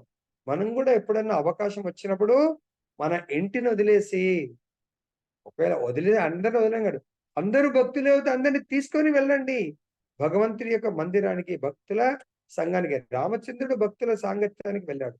అదేవిధంగా కృష్ణుడు తన ప్రాణధనమైనటువంటి గోపికలను వదిలేస్తాడు. ప్రాణధనం భగవంతుడికి వదిలేయడం అంటే, భగవంతుడు మామూలుగా మనందరి దృష్టిలో ఫిజికల్ గా వదిలేశాడు, కానీ ఒరిజినల్ గా భగవంతుడు వదిలేయలేడు వాళ్ళు. కానీ ఎవరి కొరకు వదిలేశాడు? దేని కొరకు వదిలేశాడు భగవంతుడు? తన యొక్క ఇల్లే బృందావనం, తన యొక్క బృందావనం వదిలిపెట్టే సమస్య లేదు. అయినా భగవంతుడు వదిలేశాడు. వాళ్ళకి దుఃఖాన్ని ఇచ్చాడు, వదిలేశాడు. ఎవరి కొరకు వదిలేశాడు? బయట ప్రపంచంలో కూడా తన యొక్క ఆవశ్యకత, ఎంతో మంది దుష్టులు, దుర్మార్గులు తన యొక్క భక్తుల్ని ఎంతో హింసిస్తా ఉన్నారు. సో కాబట్టి వాళ్ళందరినీ కూడా వాళ్ళందరి యొక్క దుఃఖాలను దూరం చేయడానికి, ముఖ్యంగా తనకు జన్మనిచ్చినటువంటి ఎవరు? వాళ్ళు కూడా అక్కడ కష్టాలు పడతా ఉన్నారు. 11 సంవత్సరాల నుంచి కష్టాలు పడతారు. ఎవరు వాళ్ళు? దేవకి వసుదేవులు జైల్లో కష్టాలను అనుభవిస్తా ఉన్నారు. కాబట్టి భగవంతుడు తన ప్రాణానికి ప్రాణమైన వారిని కూడా వదిలేస్తాడు. ఎవరి కొరకు? ఇతరుల కొరకు, ఇతరులకు ఆనందాన్ని ఇవ్వడానికి కొరకు. నెక్స్ట్ చూద్దాం. ఇది ఇప్పుడు నెక్స్ట్ బ్రహ్మదేవుడు తన సంతానమే వాళ్ళని వదిలేసి భగవంతుడి దగ్గరికి, సంతానము కష్టాలు పెడతా ఉన్నారు. కొంతమంది ఫోన్ చేస్తారు, అడుగుతారు, ప్రభుజీ మా సంతానం చాలా కష్టపెడుతుంది, ఏం చేయాలా? నా భర్త కష్టపెడుతున్నాడు, నా యొక్క కుమారులు. ఏం చేశాడు అంటే బ్రహ్మదేవుడు పరిగెత్తాడు, ప్రభు మమ్మల్ని ఇల్లు వదిలేసి ఎక్కడైనా వెళ్ళిపోమంటారా? వెళ్ళిపోమనట్లేదు. ఇంటి చైతన్యం నుంచి బయటపడండి. ఇంటి కాన్షియస్, ఇక్కడ ఇంటి వాతావరణం ఎఫెక్ట్ కాకుండా ఉండండి.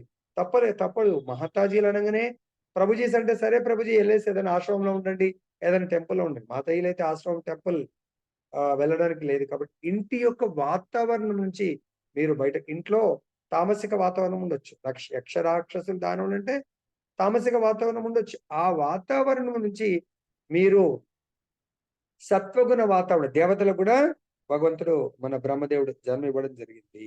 సో కాబట్టి మనము దైవీ గుణాలను అలవాటు చేసుకోవాలి. అటువంటి వాతావరణంలో జీవించండి. నెక్స్ట్, వరదాయకుడును ప్రపన్నార్థి పూర్ణుడు అగు శ్రీహరి చెంతకు అతడు చేరను. తన భక్తుల ప్రీత్యర్థమై ఆ దేవదేవుడు అసంఖ్యాకములకు దివ్య రూపమును ప్రదర్శించుచున్నాడు. సో దాని తర్వాత బ్రహ్మ దేవతలకు కూడా జన్మ ఇవ్వడం జరిగింది. నెక్స్ట్ ఇక్కడ భాష్యము. ఇక్కడ భక్తానాం అనురూపాత్మ దర్శనం అను పద్యసారపు భావం ఏమనగా భక్తుల కోరికలను అనుసరించి భగవానుడు తన వివిధ రూపములను ప్రదర్శించుచుండెను. ఇప్పటి వరకు యక్ష రాక్షస దానవుల జన్మ గురించి తెలుసుకున్నాము. భగవంతుడి యొక్క వివిధ రూప ప్రదర్శన ఎప్పుడు ప్రదర్శిస్తున్నాడు? బ్రహ్మదేవుడు పరిగెత్తుకుంటూ వస్తున్నాడు ఎవరి దగ్గరికి? బ్రహ్మ జనరల్ గా ఈ సృష్టిలో ఎప్పుడు కష్టం వచ్చినా ఎవరి దగ్గరికి వెళ్తాడు? మిగతాయి కృష్ణుడి దగ్గరక ఎవరి దగ్గరికి వెళ్తాడు బ్రహ్మ? బ్రహ్మ సృష్టిస్తున్నాడు, రచన జరుగుతుంది. సో ఆ సృష్టిస్తున్నప్పుడు సృష్టిని ముందుకు నడిపించకుండా యక్ష రాక్షసులు ఆయన తినడానికి పరిగెత్తుకుంటూ వచ్చారు. అప్పుడు బ్రహ్మ ఎవరి దగ్గరికి వెళ్తున్నాడు? కృష్ణుడి దగ్గర గురుజీ. హరే కృష్ణ గురుజీ. కృష్ణుడి దగ్గర గురుజీ. డైరెక్ట్ సంబంధమే బ్రహ్మకు అంత అవకాశం లేదు. విష్ణు దగ్గర. ఎవరి దగ్గర? విష్ణు దగ్గరికి. విష్ణు అంటే విష్ణువు యొక్క ఎన్నో రూపాలు ఉన్నాయి. ఏ విష్ణువు దగ్గరికి? క్షీరోదక సాయి విష్ణు. మహావిష్ణువుకు ఈ బ్రహ్మాండంతో ఏం సంబంధం ఉండదు. క్రియేట్ చేసి వాళ్ళు పెట్టేస్తాడు అన్నమాట. ఆ బ్రహ్మాండంలోకి గర్భోదక సాయి విష్ణువులాగా ఎంటర్ అవుతాడు. ఆ గర్భోదక సాయి విష్ణువు కూడా ప్రతి జీవితో సంబంధం లేదు. ప్రతి జీవితో సంబంధం ఎవరుకుంటది? కారణోదక సాయి విష్ణు కాదు మాతాజీ, వినండి. అందుగురించే కారణోదక సాయి విష్ణువు మహావిష్ణువు అంటే అనంతమైనటువంటి బ్రహ్మాండాలను సృష్టిస్తాడు. ఆ బ్రహ్మాండాన్ని సృష్టించడం మట్టుకే కారణోదక సాయి విష్ణువు లేదా మహావిష్ణువుకు అంతే బాధ్యత. ఒకసారి ఆ క్రియేషన్ జరిగింది అనుకోండి, ఇంకా అయిపోతుంది. ఆ క్రియేషన్ బ్రహ్మాండం ఇలా ఉంటుంది. బ్రహ్మాండంలోకి కారణోదక సాయి విష్ణువు గర్భోదక సాయి విష్ణువుగా విస్తరణ జరిగి దాంట్లోకి ఎంటర్ అవుతాడు. అప్పుడు ఎంటర్ అయిన తర్వాత ఆ గర్భోదక సాయి విష్ణువు ఏం చేస్తాడు? తన యొక్క రోమకూపం నుంచి వాటర్ వచ్చేసి సంపూర్ణంగా 50% ప్రతి బ్రహ్మాండం నిండిపోతుంది. అనంతకోటి బ్రహ్మాండాల్లో ఒకేసారి కూడా విస్తరిస్తాడు, వెళ్ళిపోతాడు గర్భోదక సాయి విష్ణు. సమ్ టైమ్స్ ఆ బ్రహ్మాండం ఎప్పుడు దాని యొక్క కాల పరిమాణం ప్రకారం. సో ఎప్పుడు ఇంకా సృష్టి జరగాలంటే అప్పుడు వెళ్ళిపోయి దాంట్లో పడుకుంటాడు హాయిగా, అంటే ఎంజాయ్ చేస్తాం. అప్పుడు తన గర్భం నుంచి సమయం కొద్ది, తన సంకల్పం కొద్ది బ్రహ్మ రావటము, బ్రహ్మకు మళ్ళీ భగవంతుడు దర్శనమిచ్చి సో బోధించడము సృష్టి. కానీ సృష్టి జరుగుతున్నప్పుడు మళ్ళీ కష్టాలు వస్తూ ఉంటుంది. అప్పుడు ఎవరి దగ్గరికి పరిగెడతాడు? క్షీరోదక సాయి విష్ణువు దగ్గరికి పరిగెడతాడు బ్రహ్మదేవుడు. ఆర్తులైన వారి క్లేశ అది కాదు. ఉదాహరణకు హనుమంతుడు శ్రీరామచంద్రుని రూపంనే చూడగోరెను, ఇతర వైష్ణవులు రాధాకృష్ణ రూపం చూడకూడదు. ఇంకను కొందరు భక్తులు లక్ష్మీనారాయణ రూపం చూడ వాంఛింతురు. భక్తులు చూడగోరిందిన ఈ రూపములన్నీను భగవానుచే దర్శింపబడినను వాస్తవమునకు అతడు నిరాకారుడనియే మాయావాద తత్వవేత్తలు తలుతురు. మాయావాదులు భగవంతుడికి ఆకారము లేదంట. ఎందుకు అంటే వాళ్ళ దృష్టిలో ఆకారం లేదని కోరుకుంటున్నారు కాబట్టి ఆకార రహితంగా వాళ్ళకి కనబడతాడు, ఆకారం ఉండనట్టు. అంటే భగవంతుడు భక్తానాం అనురూపాత్మ దర్శనం. భగవంతుడు భక్తులు ఏ విధంగా కోరుకుంటే ఆ విధంగా దర్శనమిస్తాడు. నిరాకారవాదులకు మాకు రూపం వద్దు అని కోరుకుంటారు. వాళ్ళకు బ్రహ్మజ్యోతి లైట్కి ఏం రూపం ఉంటుంది? వాళ్ళ యొక్క లక్ష్యం బ్రహ్మజ్యోతి, ఆకారం ఉండదు. సో దాన్ని చూపిస్తూ ఉంటాడు భగవంతుడు. కానీ భక్తులు, సాకార భక్తుల్లో అనంతమైనటువంటి రూపాలను కోరుకుంటూ ఉంటాడు. హనుమంతుడు, రాధాకృష్ణుడు, రుక్మిణి కృష్ణ దర్శనం ఉంది. కానీ అక్కడ భగవంతుడు రుక్మిణికి సీతమ్మ వారిలాగా, తనను తాను రామచంద్రుడిలాగా దర్శనం ఇస్తాడు. ఎందుకు? హనుమంతుడు కోరుకునే దర్శనం సీతారాముల దర్శనం. కాబట్టి అదే దర్శనం ఎప్పుడు ఇవ్వడం జరుగుతుంది. సో ఈ విధంగా మనకు కొంతమంది లక్ష్మీ నారాయణ అంటే లైక్ ఎవరు? మహాభారత యుద్ధంలో ఒక భక్తుడు అదే కృష్ణుడిని నారాయణుడి లాగా దర్శనం చేసుకోవాలి. ఎవరో భక్తుడు తన అంత్యకాలంలో చనిపోయేటప్పుడు భీష్మ పితామహుడు గురుజీ. ఆయన నిత్యము ఏ సాధన చేస్తూ ఉంటాడు? ఆయన సాధన మార్గం వెరీ గుడ్. విష్ణు సహస్ర నామ నిత్య నిరంతరం అది చేస్తా ఉంటాడు కాబట్టి విష్ణువు యొక్క రూపాన్ని కోరుకుంటాడు. భగవంతుడు తననే కేవలం ఆ భీష్ముడికి విష్ణు రూపాన్ని, ఎందుకంటే స్వామి ఇచ్చామృత్యు కదా, నేను ఇంకా వెళ్ళిపోదలుచుకున్నాను, మీ యొక్క విష్ణు రూపాన్ని దర్శించుకొని విష్ణు రూపాన్ని దర్శనమిస్తాడు.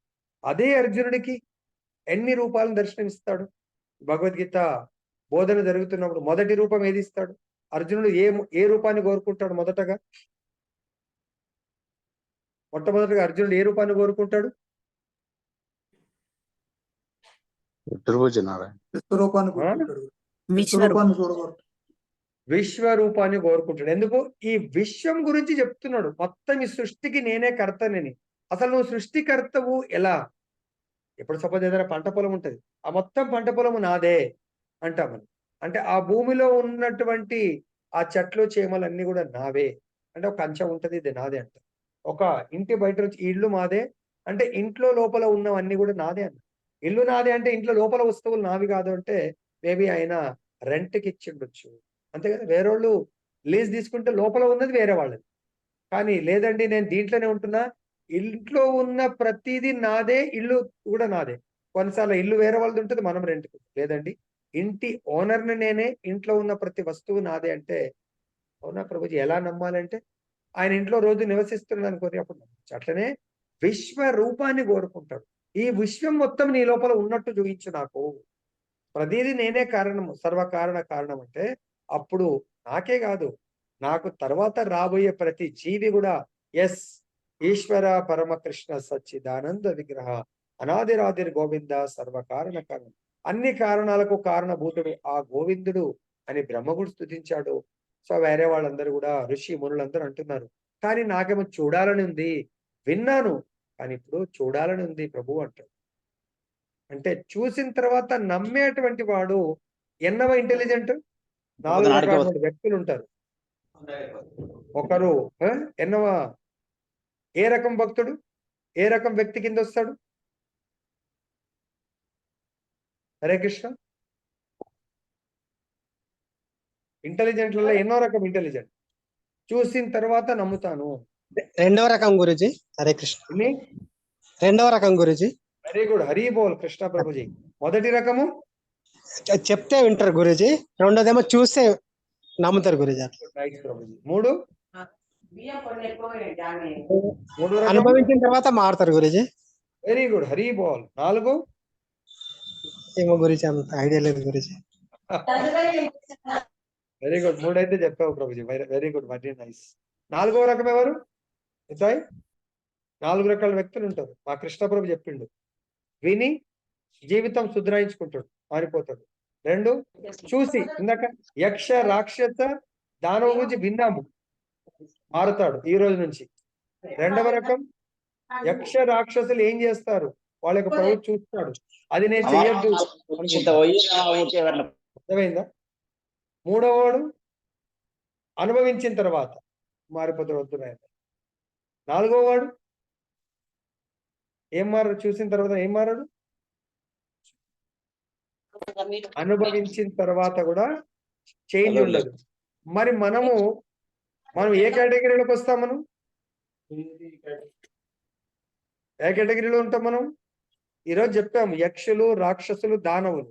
ఈ మూడింటి గురించి, ముగ్గురు గురించి తెలుసుకున్నాం, భక్తుల గురించి. మరి వాళ్ళ గుణగణాలు మన లోపల ఉన్నాయనుకోండి, విన్నాము, చూస్తున్నాము, అనుభవించిన తర్వాత కూడా మారాలంటారా మారొద్దంటారా? అంటే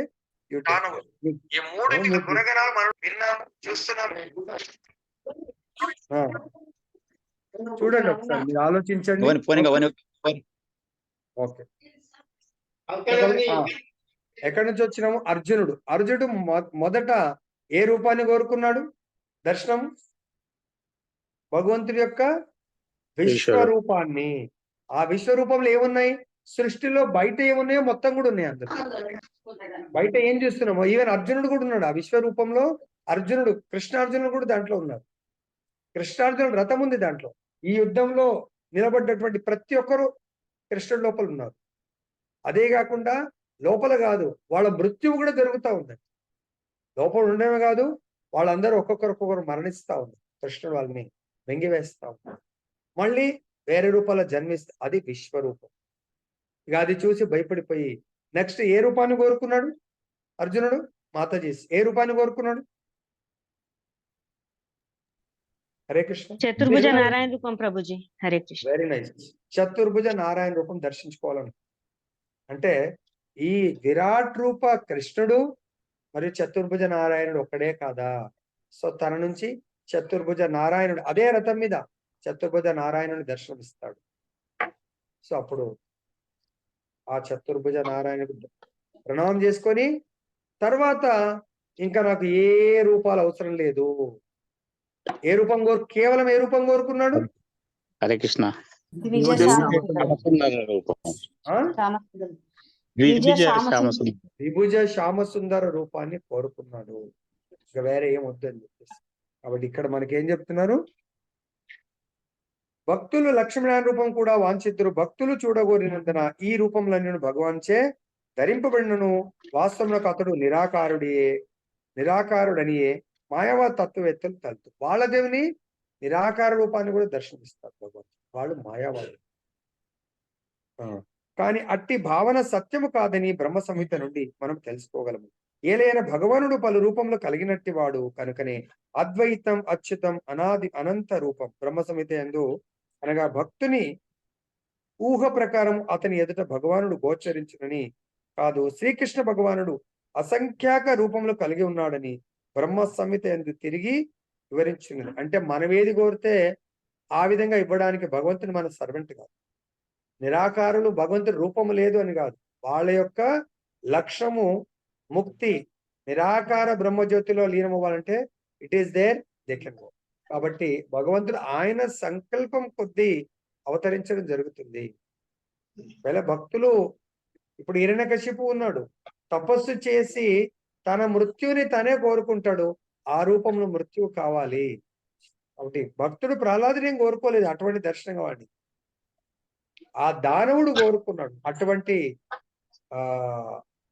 మృత్యువు కావాలండి. భగవంతుడు అటువంటి మృత్యు రూపంలో సంహరించడానికి రావడం జరుగుతుంది. ఆ విధంగా భగవంతుడు ఎన్నో రూపాలను మనకు శ్రీమద్ భాగవతం మొదటి స్కందం 3వ అధ్యాయంలో భగవంతుడి యొక్క ఎన్నో అవతారాల గురించి చర్చించడం జరిగింది. ఇక్కడ మీరు ఒకవేళ మీ దగ్గర ఉంటే మీరు చూసుకోవచ్చు. దాదాపుగా జస్ట్ విశ్వరూప అవతారము, తర్వాత మొదటిది ఇంకా ఎన్నో రకరకాల అవతారాలు, కుమారుల అవతారము, వరాహ అవతారము, నారద అవతారము, నరనారాయణ అవతారము, కపిల భగవానుడు అవతారము, దత్తాత్రేయ అవతారము, తర్వాత యజ్ఞావతారము, ఋషభదేవుని అవతారము, పృథుమహారాజు అవతారము, మత్స్యావతారము, 10 మత్స్యావతారం, దీని ప్రకారం 11 కూర్మావతారము, 12 ధన్వంతరి అవతారము, 13 మోహిని అవతారము, 14 నరసింహ అవతారము, 15 వామన అవతారము, 16 భృగుపతి పరశురామ అవతారము, 17 వ్యాసదేవుని అవతారము, 18 రామావతారం, 19 బలరాముని అవతారము, ఆ విధంగా 20 కృష్ణ అవతారము, 21 బుద్ధ అవతారం. ఈ విధంగా ఇంకెన్నో అవతారాలు ఉన్నది. కానీ కృష్ణ అవతారం అంటే స్వయం భగవంతుడు అవతారి స్వయంగా రావటం అన్నట్టు. కృష్ణావతారం అంటే మిగతా అవతారాలన్నీ కూడా క్షీరోదక సాయి విష్ణు నుంచి రావడం జరుగుతుంది జనరల్ గా. కానీ భగవంతుడు స్వయంగా వచ్చినప్పుడు ఎవరి సహాయం కూడానో రావాల్సిన అవసరం ఉండదు భగవంతుడికి. శ్రీకృష్ణ భగవానుడు అసంఖ్యాక రూపములు కలిగి ఉన్నాడని బ్రహ్మ సంహిత తిరిగి వివరిస్తుంది. రామాదిమూర్తిషు కళా నియమేన తిష్టన్, అతడు కోట్లాది రూపముందు నెలకొని ఉన్నాడు. జీవరాశి 84 లక్షల రకములుగా ఉన్నది. కానీ దేవదేవుని అవతారములు మాత్రం అసంఖ్యాకములుగా ఉన్నవి.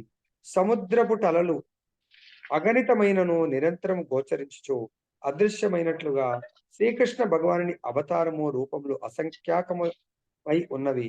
శ్రీమద్ భాగవతం నందే తెలుపబడింది. భక్తుడు ఒకానొక రూపమునెడ అనురక్తుడై ఆ రూపమునే అర్చించును. ఈ విశ్వమున వరాహ అవతారపు తొలి ఆవిర్భావమును గూర్చి ఇంతకు పూర్వమే వర్ణితమైనది. విశ్వములు అసంఖ్యాకములుగా కలవు కనుక ఏదియో ఒక చోట ఆ ఆది వరాహ రూపము ఇప్పుడు నెలకొని ఉండును. అనగా భగవద్ రూపములన్నీయును నిత్యమైనవి. భక్తుడే ఏది ఒక ప్రత్యేక రూపమునందు అనురక్తి కలిగి దానిని సేవించుటయందు నియుక్తుడగును. గొప్ప రామభక్తుడైన ఆంజనేయుడు రామాయణమునందలి ఒక శ్లోకం ఇట్లు పలికెను. సీతారాములు లక్ష్మీనారాయణుల నడుమ భేదము లేదని ఎరిగినప్పటికీ సీతారాముల యందే నా ప్రేమ అనురాగములు గలవని లగ్నమైనవి కనుక సీతారాములను నేను చూడకూడదును. అదేవిధంగా గౌడీయ వైష్ణవులు రాధాకృష్ణుడు మరియు ద్వారకా యందు రుక్మిణీ కృష్ణుడు ప్రేమింతురు కనుకనే భక్తానాం అనురూపాత్మ దర్శనం అను పద్య భాగపు భావం ఏమనగా భక్తుడు అర్చించి సేవింపగోరు రూపమునందే అతని శ్రీకృష్ణ భగవానుడు సర్వదా అనుగ్రహించును. బ్రహ్మదేవుడు శ్రీహరి చెంతకు చేరినట్లుగా ఈ శ్లోకమున తెలుపబడినది. ఆ రూపము క్షీరోదక సాయి విష్ణువు ఎప్పుడైనను ఏదేని కష్టము సంప్రాప్తించి బ్రహ్మదేవుడు భగవానుడి చెంతకు వెడలవలసి వచ్చినప్పుడు అతడు క్షీరోదక సాయి విష్ణువు చెంతకు చేరును.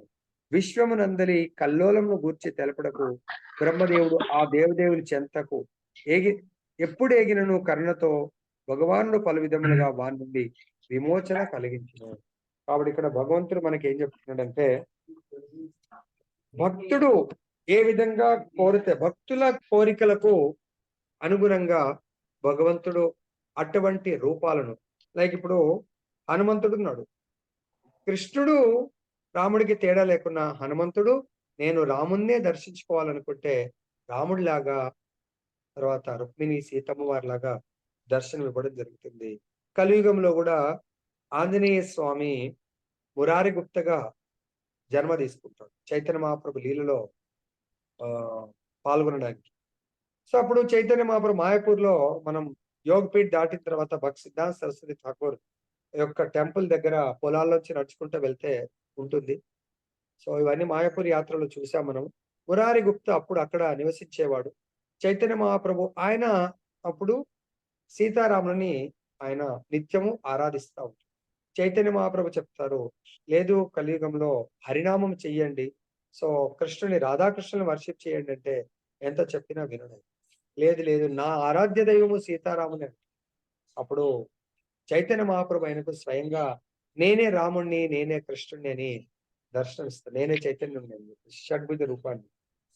సో అప్పుడు ఆ రూపానికి ప్రణామం చేసి ఇప్పుడు అంటాడు స్వామి మీరే ముగ్గురు అయినా కూడా నా ఆరాధ్య దైవము నేను ఎవరినో మీకు తెలుసు, నా ఆరాధ్య దైవము సీతారాములు అంటే అప్పుడు అక్కడ ఉన్న భక్తులకు చాలా క్లోజ్ ఇంటిమేట్ డివోటీస్ చెప్తారు is none other than Hanuman. కాబట్టి హనుమంతుడి హృదయంలో ఎప్పుడు సీతారాములు మాత్రమే ఉంటారు. ఆ విధంగా భక్తులు వాళ్ళ యొక్క ఆరాధ్య దైవాన్ని సేవిస్తూ ఉంటారు. దానికి భగవంతుడు కూడా వాళ్ళకు అనుగ్రహాన్ని ప్రసాదిస్తూ ఉంటాడు.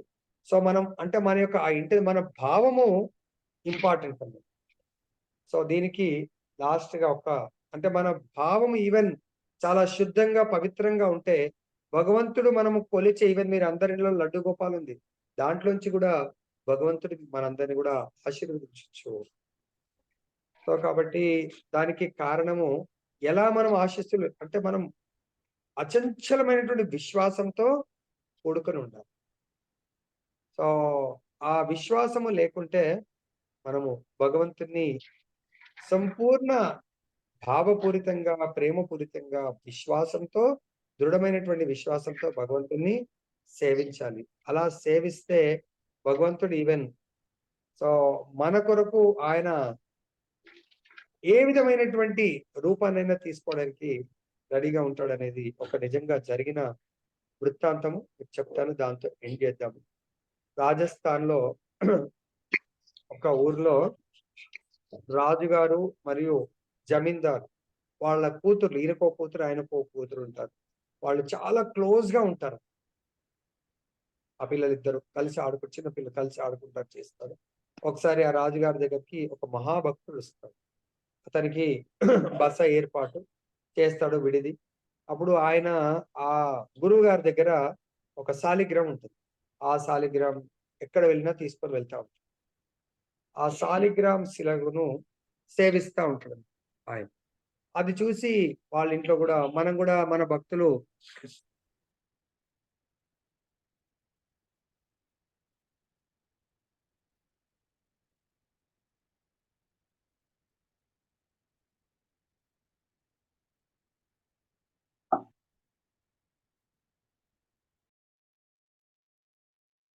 సో అక్కడ వాళ్ళ దగ్గరికి ఆ సాధు వస్తాడు. ఆ సాధువు యొక్క ఆ సేవ, ఆ సాలిగ్రామ్ భగవంతుడి పట్ల ఇద్దరి అమ్మాయిలకు చాలా ఆకర్షణ కలుగుతుంది వాళ్ళు. సో ఇంకా సాధువు వెళ్ళిపోతానంటే వాళ్ళు ఇద్దరు కూడా ఆ సాలిగ్రామ్ భగవంతుని మాకు ఇవ్వండి అని ఏడుస్తారు.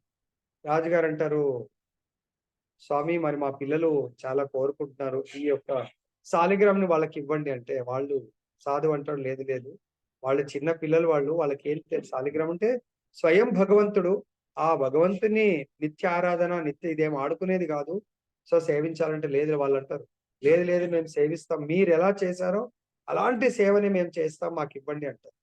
సరే అని చెప్పేసి అడిగితే సరే అంటాడు.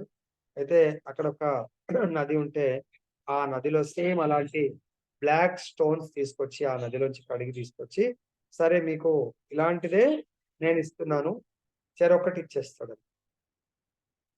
సో అప్పుడు వాళ్ళు అడుగుతారు, బాబాజీ ఈ యొక్క భగవంతుడికి ఏం పేరు పెట్టారు, ఏ పేరుతో పిలవాలి అని. అప్పుడు ఆయన నోటి నుంచి ఇలానే ఏదో ఆడుకుంటారు కదా అని చెప్పేసి చిలిపిలి భగవాన్ అని చెప్పేసి, చిలిపిలి భగవాన్ అని చెప్పేసి చెప్తారు, నోటి నుంచి వస్తుంది. సరే అని చెప్పేసి వాళ్ళు ఇంకా చిలిపిలి భగవాన్, చిలిపిలి భగవాన్, ఇది యాక్చువల్ ఇక్కడ పేరు జస్ట్ అలా ఊత పదంలాగా వస్తుంది. సో వాళ్ళు ఇంకా ఎట్లయితే సాధువు చేశాడో ఇద్దరు కూడా అంత ప్రేమతో ఇంకా సేవ చేయడం ప్రారంభిస్తారు. సో సాధువు అభిషేకం చేశాడు ఆ రాయికి, వీళ్ళు కూడా అభిషేకం చేయటము, ఆరాధన చేయటము. ఎందుకంటే సాధువు చేతులతో ఇచ్చి నామకరణం చేస్తాడు, చిలిపిలి భగవాన్ అని చెప్పేసి రోజు ఆయనకు సేవ చేస్తాడు. అప్పుడు ఒకసారి ఏమవుతుందంటే ఈ జమీందారు ఇంట్లో దొంగలు పడతారు. దొంగలు పడి మొత్తం బంగారము, సామాన్లు అన్ని కూడా దోసుకొని పోతారు. సాధువుగా ఒక పెట్టె లాంటి చిన్నది ఆ సాలిగ్రామ్కు మంచిది తయారు చేసి దాంట్లో క్యారీ చేస్తూ ఉంటారు. వీళ్ళు కూడా అలాంటిదే తెప్పించుకొని మంచిది భగవంతుడికి పెట్టుకొని సేవ చేస్తారు. ఆ జమీందారు ఇంట్లో దొంగలు పడ్డప్పుడు ఆ చిలిపిలి భగవాన్ని కూడా ఎత్తుకొని పోతారు. సో అప్పుడు చాలా ఏడుస్తుంది ఆమె. సో ఆమె ఏడుస్తాడు, తండ్రి అంటాడు, ఇంట్లో బంగారం సామాన్లు పోయి మేము ఏడుస్తూ ఉంటే నీకు ఆయనకు తెలియదు కదా స్వయం భగవాన్ అని, ఏదో రాయి నదిలోంచి తీసుకొచ్చి ఇచ్చిన రాయి పట్ల అంతా కానీ అనడు, కానీ నీకు నీ చిలిపిలి భగవాన్ టెన్షన్ నీకేందో, లేదు లేదు నా ప్రాణమే చిలిపిలి భగవాన్, ఆయన లేకుండా నేను జీవించలేను అంటుంది. ఆమె ఎంత ఏడుస్తుంది అంటే ఇక ఆపదు అసలు. అప్పుడు అంటాడు, తర్వాత కనుక్కుంటే అది ఎవరో చేయించలేదు, వీళ్ళ సోదరుడు తమ్ముడే చేయిస్తాడు మొత్తం దొంగతనం. అప్పుడు అంటాడు, నీ చిలిపిలి భగవాన్ ఎక్కడ లేడు, నీ చాచా దగ్గర, నీ యొక్క చిన్నాన్న దగ్గర ఉన్నాడు, నువ్వు వెళ్ళి అడుక్కపో, నా మీద ఏమైనా క్రోధంతో అటువంటి పని చేసి ఉండొచ్చు, నువ్వైతే కూతురువి కాబట్టి నీకు తప్పకుండా సాయం చేస్తాడంటే వెళ్ళి ఆమె ఇంకా చిన్నపిల్లలు కదా వెళ్ళి ఏడుస్తుంది. ఇంకా చాచా నాకు, చిన్నాన్న నాకు నా చిలిపిలి భగవాన్ అంటే ఆయన కోపంతో, నీ చిలిపిలి భగవాన్ లేడు, ఏం లేడు, నా దగ్గర ఎందుకు ఉంటాడు, ఉన్నాడు పో అని చెప్తాడు. చాలా ఏడుస్తుంది. లేదు లేదు అంటే తండ్రి చెప్పిన మాట మీద విశ్వాసం నీ దగ్గర ఉందంటే ఆ విశ్వాసంతో అక్కడి నుంచి కదలది. సరే నీకు అంత మొండిగా చేస్తున్నావు, నీకు నీ భగవంతుడి మీద అంత నమ్మకం ఉందా, సరే నువ్వు భగవంతుడు, ఆయన నిజంగానే భగవంతుడు అయితే ద్రౌపది భగవంతుని విలువంగానే వచ్చి కాపాడుతాడు, రావడం జరిగింది. అక్షయ పాత్రప్పుడు కూడా భగవంతుడు వచ్చి కాపాడుతాడు. సో కాబట్టి నీకు నిజంగా అంత నమ్మకం ఉంటే నువ్వు పిలువు, నీ చిలిపిలి భగవాన్ వచ్చేస్తే నా దగ్గర ఉన్నాడని నీకు విశ్వాసం ఉంటే వస్తాడు అని చెప్పేసి అంట. అప్పుడు ఆమెకు అచంచలమైన విశ్వాసం ఉంది. హే చిలిపిలి భగవాన్, నువ్వు ఎక్కడున్నావు నా దగ్గరికి రా అని చెప్పేసి ఆమె వేడుకుంటుంది, మొరబెట్టుకుంటుంది. నువ్వు లేకుంటే నేను బ్రతకలేను, జీవించలేను. ఆయన ఎక్కడో సామాన్ల నుంచి పడేసినటువంటి దాన్ని ఆ లేసి ఎట్లయితే రబ్బర్ బాల్ కదా టెన్నిస్ బాల్ లాగా వస్తుందో అలా ఎగిరి ఆమె హృదయం మీద వచ్చి కూర్చుంటుంది. అప్పుడు వాళ్ళ చాచా చూసి ఆ యొక్క అమ్మాయి కాళ్ళ మీద పడిపోతాడే, నువ్వు మా యొక్క ఇంటి దీపము, సో నువ్వు చాలా శుద్ధ భక్తురాలివి, నా వల్ల ఎంతో అపరాధమైంది అని చెప్పేసి పడిపోయి ఇంకా ఆయన వాళ్ళ నాన్నకు నిజంగానే నేను అపరాధం చేశాను, సామాన్ ఇవ్వటం అంత ఇవ్వటము జరిగింది, తిరిగి ఇచ్చేస్తాడు. భగవంతుడు ఆ విధంగా ఏ రూపంలో కొలిసినా ఎలా భగవంతుడు ప్రతిస్పందిస్తాడు అని మనం తెలుసుకోవచ్చు. అదే విధంగా అక్కడ రాణి గారికి పెద్దగైపోతారు, రాణి గారికి పెళ్లి చేస్తారు. పెళ్లి చేస్తే ఇంకా యువరాజుని రాణిని పల్లకిలో పంపిస్తా ఉంటే ఈ చిలిపిలి భగవాన్ యొక్క దాన్ని ఏమంటారు, ఆ బాక్స్ ని పట్టుకొని ఆమె కేవలం ఆ భగవంతుని చూసే స్తుతిస్తా ఉంటుంది, జపం చేస్తూ ఉంటుంది. ఇంకా యువరాజు ముఖం కూడా చూడదు అన్నట్టు. అంటే ఏంటప్ప చూస్తే రాయిలాగుంది, ఈ రాయిని పట్టుకొని ఈమె ఇంత ఆ ప్రేమిస్తుంది, నన్ను అసలు చూడట్లేదు అని చాలా ఎంత చెప్పినా కూడా ఆమె అసలు కన్నెత్తి ఇట్లా చూడదు. అయితే ఒకసారి ఆ పల్లకి అలా నది దగ్గర నుంచి వెళ్తా ఉంటే వాళ్ళకు చెప్పేసి, సేవకులకు చెప్పి కింద దింపమని తీసి నదిలో పడేస్తాడు. అప్పుడు ఆమె చాలా ఏడుస్తుంది. ఇంకా నాకింకా ఈ ప్రపంచం, నేను కూడా నదిలో దూకి చనిపోతాను, నాకు ఇంకా ప్రపంచంతో పని లేదు, నా చిలిపిలి భగవాన్ లేదు. అరే ఇంత ఏడుస్తుంది ఏంటని ఆ యువరాజు కూడా అంటాడు, నీకు అంత విశ్వాసం ఉందా, అంత భగవంతుడు అయితే ఆయన కూడా ఇదే మాట అంటాడు, నిజంగా నువ్వు నీ చిలిపిలి భగవాన్ పిలువు, అప్పుడు చూస్తాం మనం, ఆయన్నే వస్తాడు. నీకంత ప్రేమ ఉంటే ఆయన కూడా ప్రేమ ఉండాలి కదా, అది రాయి అయితే రాదు, నీ భగవంతుడు అయితే వస్తాడు. అప్పుడు నిజంగానే విరోధిస్తుంది, ఏ భగవాన్, చిలిపిలి భగవాన్ నువ్వు నా దగ్గరికి రా, నువ్వు లేకుంటే నేనన్నా నీ దగ్గరికి వచ్చేస్తాను, నన్నన్నా నువ్వు పిలుచుకో, నువ్వన్నా నా దగ్గరికి రా, నువ్వు పిలుచుకోవడం నేను దూకేస్తాను అని ఎప్పుడు ఇక దూకడానికి సిద్ధమవుతా ఉంటే అక్కడ కూడా నీళ్ళ నుంచి వెతికిపిస్తాడు. అంత వెతికిపిస్తే ఎక్కడ కనబడడు, నది మొత్తం వెతికిచ్చిన రాజకుమారుడు అంటే కనబడదు. అప్పుడు అంటాడు, ఇంకా లేడు అసలు, ఆ రాయి లేదు, నువ్వే పిలువ అంటే అప్పుడు పిలువంగానే ఆ నదిలోంచి లేసొచ్చి, సో ఆ రాకుమారి దగ్గర హృదయానికి వచ్చి ఆయన ఇక్కడ హృదయ స్థానంలో ఆయన లభ్యమవుతాడు. ఇలా రాగానే అప్పుడు ఆ రాకుమారుడు కూడా సామాన్యురాలు కాదు, చాలా శుద్ధ భక్తురాలు అని చెప్పేసి ఆయనకు క్షమాపణ వేడుకుంటాడు అన్నట్టు. ఇక్కడ మనం ఏమర్థం చేసుకోవాలంటే భగవంతుడు ఆ విధంగా అనంత రూపాల్లో భక్తులతో లీలలు చేస్తాడు అని మనం అర్థం చేసుకొని ముగిద్దాము. న్యూ ఇయర్ సందర్భంగా మనం కూడా ఈ రోజు వరకు ఉన్నటువంటి మన యొక్క భక్తి శ్రద్ధలను మరి సేవన్న యక్ష రాక్షస దానవ ప్రవృత్తులను మొత్తం తీసేసి సంపూర్ణంగా భగవంతుడికి శరణాగత భక్తులం అవుదామా లేదనేది ఆలోచించుకోండి. జయ బోలో గ్రంథరాజ్ శ్రీమద్ భాగవతం की जय, श्री श्री राधारमन लाल की जय, जगन्नाथ बलदेव सुभद्रा महारानी की जय, गौर भगवान की जय, जगत गुरु श्री प्रभुपाद की जय, श्री श्रीपाद गुरु महाराज की जय।